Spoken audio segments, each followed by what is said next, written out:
far have you semiotically reframed your creativity? So far this season, Semiosis 101 has helped you reconsider your creative mindset. Over the last 20 episodes, we have explored many different aspects of how Charles Sanders Peirce's pragmatic semiotic theory of semiosis can be applied into your creative process. A fresh semiotic mindset is just a recalibration on what you naturally do anyway. So let us review how. Hopefully over the last 19 Season 4 Semiosis 101 episodes, you have realised that you have always been working semiotically. Yes, you just have been doing so intuitively, blindly, tacitly. So in this final 20th episode of this season, we review what we have learned so far about recalibrating your creative mindsets. It has been a journey through pragmatic semiotic theory.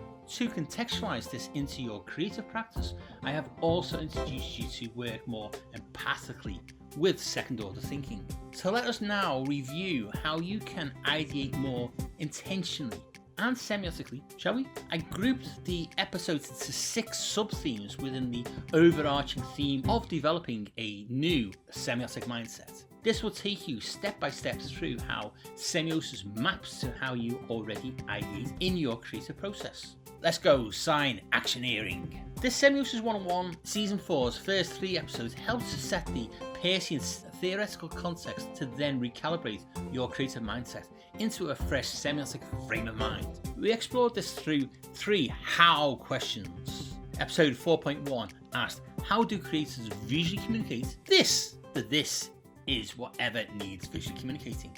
To answer this, we focused on meaning-bearing visual elements. Episode 4.2 asked, how can creators clearly convey visual meaning? This gave me another opportunity to use the semiosis box of tricks metaphor once again. In episode 4.3, I asked, how can creators make a mindset change advantageous? This is where you began to understand that applying semiosis is a natural extension of your existing creative practice. You can watch these 3 episodes individually or back to back in Omnibus 4.1, a semiotic frame of mind.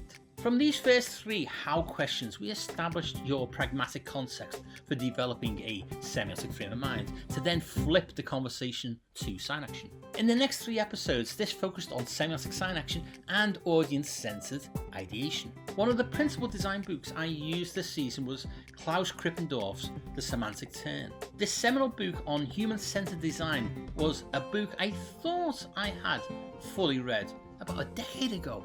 It turns out I did not even own it. I must have had a library copy. Over Christmas 2023, I bought and read the book, and although the book focused more on product design, I found many themes aligning with semiosis. This is despite Krippendorff being very critical of semiotics and semioticians. Despite this, I found many points of synthesis with Peirce. We began with audience perceptions in episode 4.4 when I asked, how will our creativity benefit from audience perceptions? In this episode, we explored what your audience perceives in the visual language you use in your designs or illustrations. Then, in episode 4.5, how can creators' ideas be improved by the logic of design, we revisited abductive reasoning, the logic of design, to set the context to explore pragmatic aesthetics. We focused on ideating semiotically, and I introduced 2 mindsets for your thinking. Finally, in episode 4.6, we asked, how can creators help their audience to visually interpret meaning? In this episode, we moved the discussion from triggering audience perception to retaining attention to visually encode meaning. Then we explored how to semiotically facilitate that meaning to the audience. You can watch episodes 4.4 to 4.6 individually or back to back in Omnibus 4.2, Semiotic Sign-actioneers, second ordering semiosis. Episodes 4.7 to 4.9 took us on a more phenomenological path to the things themselves. semiotics is qualitative rather than quantitative. In visual communication, it is only partly on the crafting of visual meaning-bearing elements, semiotic signs. Semiosis is also the effect of those visual meaning-bearing elements, signs, on the minds of the target audience. This phenomena is deeply structured in Peirce's pragmatic semiotic theory. These 3 phenomenological episodes were grouped into a sub-theme of semiotically hacking audience experiences. I used the word hacking quite intentionally as an action to exploit the hardwired human ability to see meaning in patterns. After all, ancient humans evolved this ability to read the signs in nature to find food and avoid being dinner. In the next 3 episodes, I revisited your audience's lived experiences. This is their social cultural learned context that they draw on to understand and interpret what they see. In 4.7, I asked how can creators help audiences to commit their attention.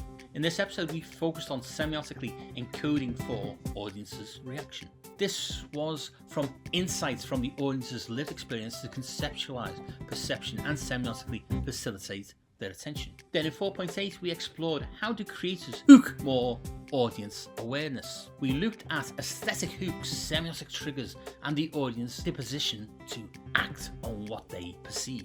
Finally, in 4.9 we used the audience's phenomenological life worlds to ask the question, how do creators use audience imagination to convey meaning? Check out the 3 episodes in Omnibus 4.3, Simply Things, Semiotically Hacking Audience Experiences. With episodes 4.10 to 4.13, we began to go deeper and spend more time across 4 episodes to examine the audience's social cultural expectations for clues from their lived experiences. In 4.10 we looked at semiosis providing a structured meaning space for creatives and contextual interpretation.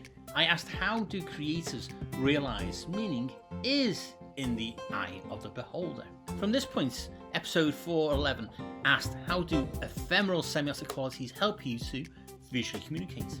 I returned to explaining the ephemeral semiotic building blocks to interpretation. This then led to the question in episode 4.12, how do visual meaning context inform creativity? Followed up in episode 4.13 by how can our creativity be enhanced by other points of view? These 2 questions demonstrated how ideation can be informed by hypothesis. These 4 episodes can be watched individually or back to back in Omnibus 4.4, Semiotic Cultural Cues. With episodes 4.14 to 4.17, we began the second batch of 4 episodes to consolidate your understanding that semiotic signs are nested in plain sight. They are dormant like a Trojan horse until activated. With episode 4.14's question, how can creators avoid second guessing what audiences understand? I framed your audience as your knowledge agents. Then with 4.15's question, how can creators semiotically communicate complex messages? We saw how semiotically audience involvement helps simplify visually communicating too. We continued this point in 4.16 with the question, how can creative messaging be semiotically mediated to an audience? And in 4.17 with how can creativity be enhanced by engaging our audience's intuition? Let me just say, narrative is the semiotic key. These 4 episodes can be watched individually or back to back in Omnibus 4.5, the Semiotic Trojan Horse. To end season 4 on a semiotic mindset, I spent the last 2 episodes summarizing how your creative mindset can evolve into a fresh semiotic frame of mind. In episode 4.18, we consolidated how can you, creatives, strengthen your meaning-bearing impact. We did this by focusing on applying sign action by manipulating audience context to shape and impact their interpretations. In episode 4.19, we reviewed how can semiosis change a creator's mindset. In this penultimate episode, we saw how semiosis can facilitate behavioral change by structuring the visual communication of meaning-bearing elements more effectively. I made the case how applying semiosis is an extension to your existing creative process. These episodes, together with the next episode previewing season 5, will be available to watch back to back in Omnibus 4.6, creatively crafting a new semiotic mindset. So we end this 4th season of Semiosis 101, which focused on a fresh semiotic frame of mind in new creatives. Ironically, to do this, I spent most of the season examining how your audience is your ally. By semiotically aligning your ideation phase to their lived experiences, you will change your creative mindset for the better.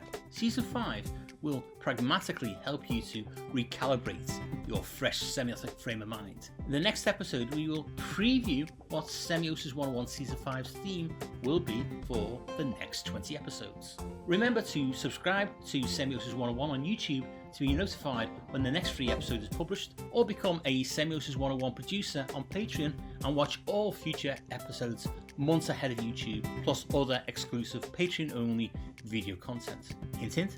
See you all again for the next Semiosis 101 episode.